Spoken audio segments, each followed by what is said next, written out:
Inikah pemimpin kita? Begitu juga dengan presiden ke-1. Hampir sama dengan kebanyakan orang Indonesia. Suka main mata. Mata miring, mata kiri, atau mata komunis. Tapi dia unik. Katanya Rusia dia punya kiblat sendiri.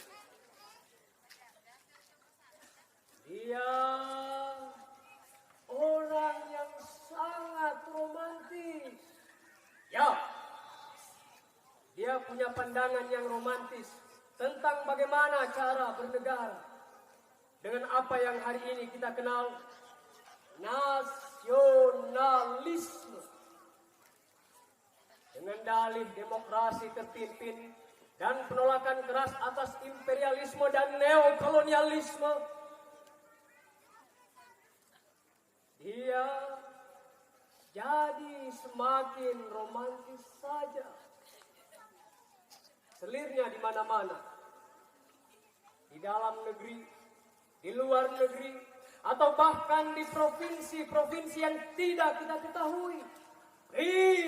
Sedap ngeri. Begitu orang-orang berkata, astaga! Inikah pemimpin kita? Sekitar 70-an tahun yang lalu, orang-orang pertama kali dituntun dengan arah dan tujuan hidup yang harus sama.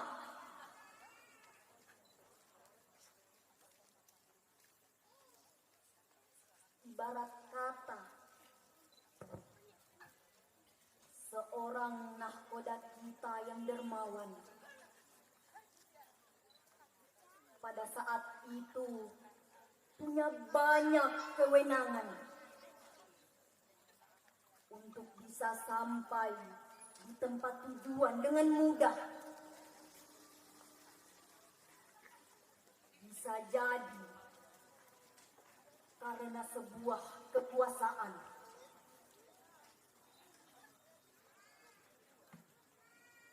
Banyak kebijakan mereka yang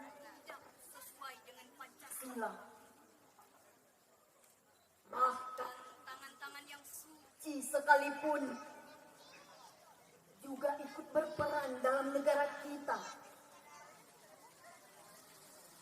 dengan dalih untuk Indonesia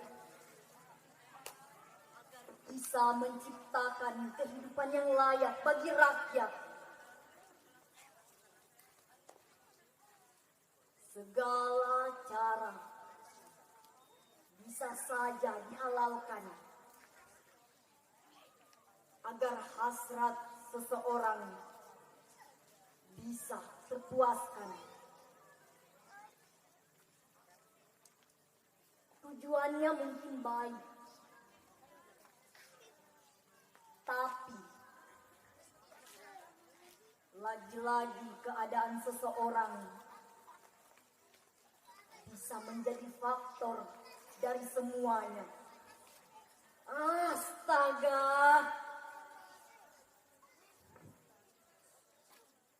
Inikah pemimpin kita?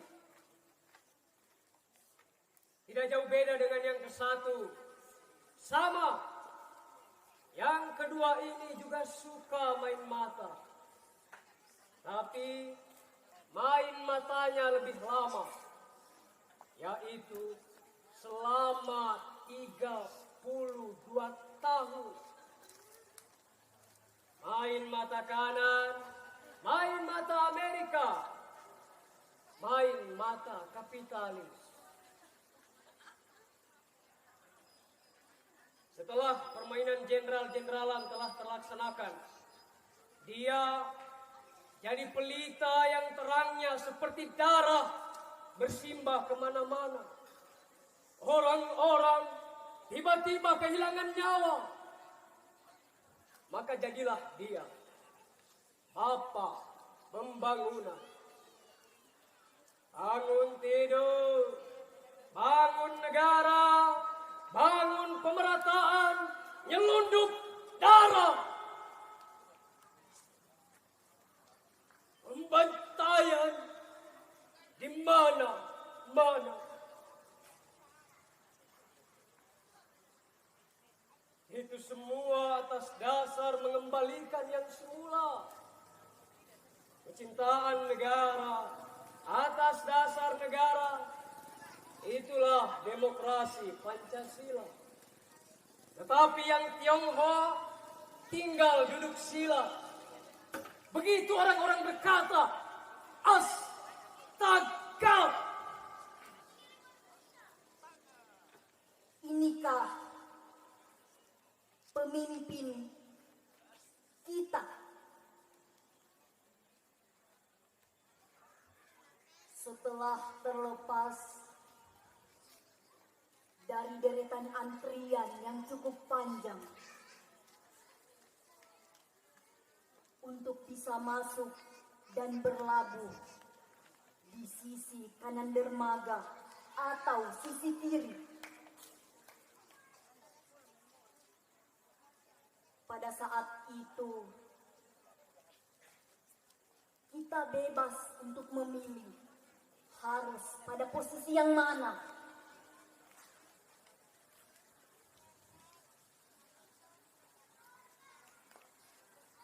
Tanpa sadar, kita terus saja diatur dengan sistem yang sudah dibentuk entah oleh siapa.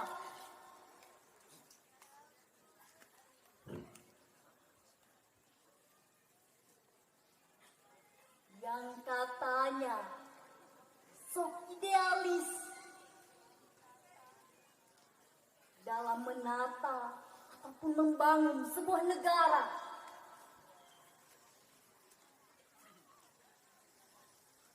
Tapi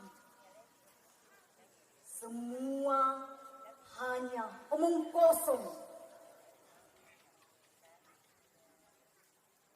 Aku berpikir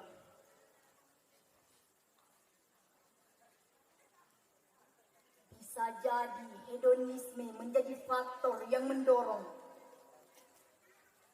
sehingga begitu banyak penyimpangan yang terjadi. Bahkan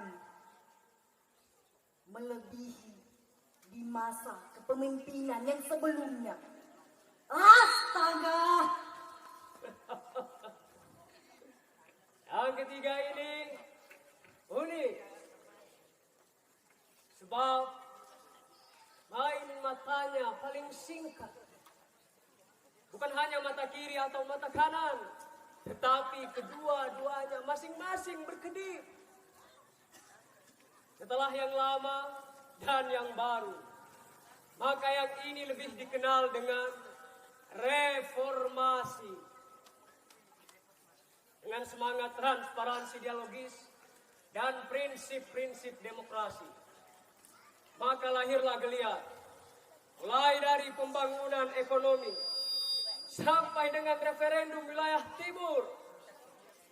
Bahkan pengangkatannya pun menimbulkan berbagai kontroversi. Begitu orang-orang berkata, astaga. Inikah pemimpin kita?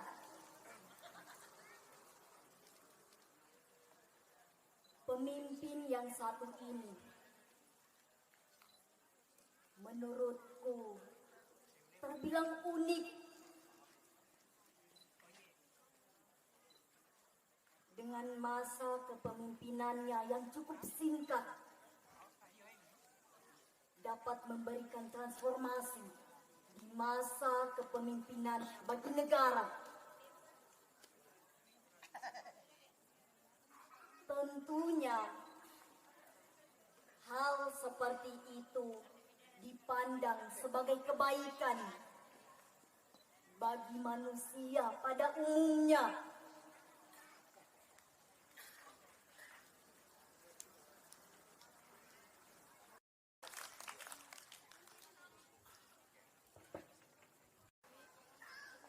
Tidak hanya dipandang sebagai pemimpin di negara Indonesia, bahkan beliau sampai saat ini masih dikenal luas di kalangan masyarakat. Seperti yang kita tahu, manusia memiliki esensi di setiap diri seseorang. Bahkan transparansi di masa itu cukup terlihat.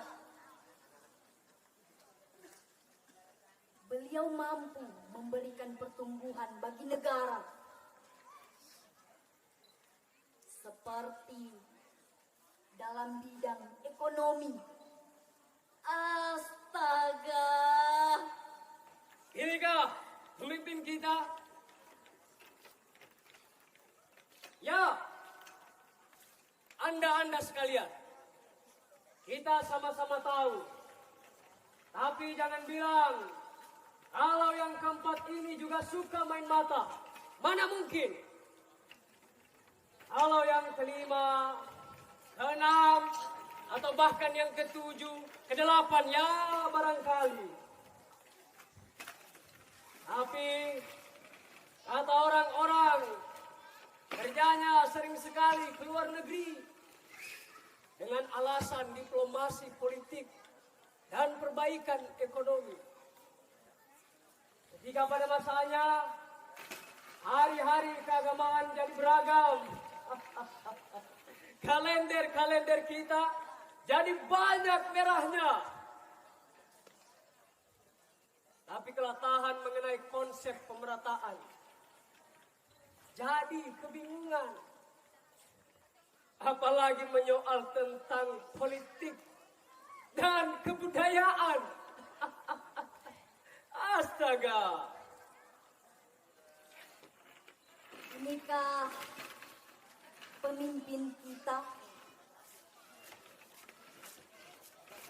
Saya beranggapan di masa kepemimpinan yang satu ini terlihat dalam keadaan netral.